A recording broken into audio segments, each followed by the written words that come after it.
નમસ્કાર મિત્રો, વિડીયોમાં તમારું સ્વાગત છે। જી હા મિત્રો, અત્યારે હાલ મોટા ને મહત્વના સમાચાર સામે આવી રહ્યા છે। તો મિત્રો, સમાચારમાં વાત કરીએ તો બિહારના ગાયનમાં હોમગાર્ડની ભરતીની દોડ વચ્ચે બેભાન થયેલી મહિલા સાથે એમ્બ્યુલન્સમાં ગેંગરેપની ઘટના સામે આવી છે।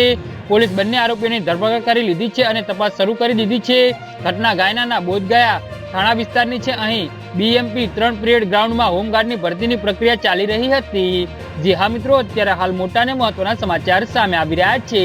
હોમગાર્ડની ભરતી માટે એક મહિલા દોડમાં ભાગ લેવા આવી હતી। દોડ દરમિયાન મહિલા ઉમેદવાર બેભાન થઈને ઢળી પડી હતી। તેને ઘટના સ્થળે તૈનાત એમ્બ્યુલન્સ દ્વારા સારવાર માટે હોસ્પિટલ લઈ જવામાં આવી હતી। આ ઘટના ગુરુવાર 24 જુલાઈની છે।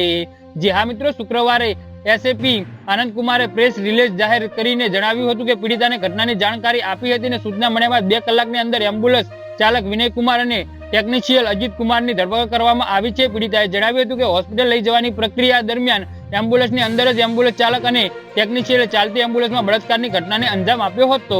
જી હા મિત્રો, તો આના વિશે તમારું શું કહેવું છે તો નીચે મારી કમેન્ટ બોક્સમાં જરૂરથી જણાવજો અને અમારી YouTube ચેનલને સબસ્ક્રાઇબ કરવાની ભૂલતા નહીં। વિડીયો પૂરો જોવા બદલ તમારો ખૂબ ખૂબ આભાર।